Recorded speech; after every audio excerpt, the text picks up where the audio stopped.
θέλετε από μένα ακριβώς? Ένα 20. Τι 20, δεκάρι, από δεκάρι, πόσα? 20 χιλιάρικα. 20 χιλιάρικα. Άσε μας τώρα, μη μας χέζεις τώρα. Θέλετε 20.000 ευρώ? Τώρα, δεν κάνω τις χιλιάδες.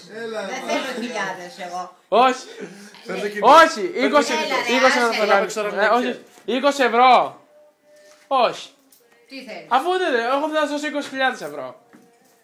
Αφού η Μαριάννα μου, με είδε η Μαριάννα χθες και μου λέει δώστα στην κυρία Μαρίκα. Από την κυρία Μαριάννα. Στο διάλο. Άντε γεια! Θα σε δει και Μαριάννα σένα το μαλάκα.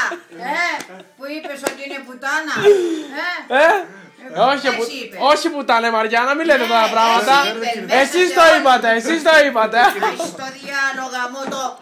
Θα σου δώσω την πουνιά που το παγώ. Το παγώ. Στο διάλο. Αρχίδα. Εγώ δεν είμαι πουτάνα. Εσύ είπες ότι η Μαριάννα είναι πουτάνα. Ποια Μαριάννα, η Βαρδινογιάννη? Ναι. Τα βγάζω, τα βγάζω. Εγώ νόμιζα κύριε Μαρίκο ότι με αγαπάγατε. Τι έγινε?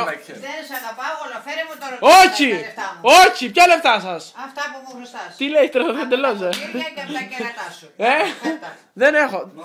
Σας χρωστάω εγώ λεφτά. Ναι, θα τα δώσω ο Γιώργος. Τι κάνεις, θα στα δώσει μετά ο Γιώργος, ναι. Μετά το βράδυ. Θα έρθουμε το βράδυ όλοι μαζί. Άμα μου ζητάτε λεφτά, εγώ δεν θα ξανάρθω εδώ. Όμως δεν θα ξανάρθω. Τα παιδιά 20 θα βγαίνει έξω όλη την ώρα. Θα πηγαίνει στην Αράχοβα. Άστα σε παρακαλώ. Γιατί τον θέλετε τον Γιώργο, αυτόν το μαλάκα? Γιατί τον θέλετε?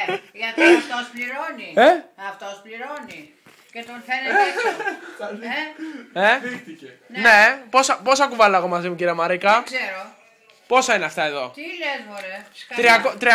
350 ευρώ είναι. 350 ευρώ δεν βγάζετε ποτέ. Για να ανοίξουμε. 2 εικοσάρια είναι και ένα δεκάρικο.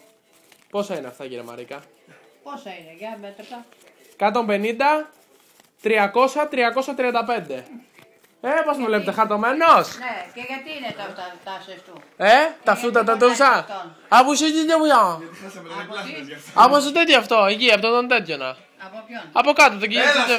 Για πήγαινε μέσα, πολύ γελάσατε τώρα. Από ποιον να σε αφού το τέτοιο μέσα, εκεί πέρα, από κάτω από τα τέτοια, αυτό εκεί. Τι λες? Άντε γεια! Δεν σας δώσω λεφτά, επειδή καθαρίζετε το σπίτι σας, δεν μπορώ, τώρα δεν ντρέπομαι. Ξέρετε κύριε Μαρίκο, σας αγαπάω, σας έχω σε μεγάλη εκτίμηση, αλλά μου δεν είναι στο σπίτι μου, άσε το σπίτι που το αυτό. Τα ποτήρια που σπάσατε και αυτές τις ζημιές. Έδωσα 100 ευρώ στο στράτο. Δεν ξέρω τι κάνει ο στράτος. Κύριε Μαρίκα, γυρίστε πίσω. Δεν μπορώ να ζω χωρίς εσάς. Εγώ είναι δικό μου τα λεφτά. Αφού, να σου πω, ξέρετε τι μου είπε, η Μαριάννα ξέρετε τι μου είπε, να πάω στην κυρία Μαρίκα.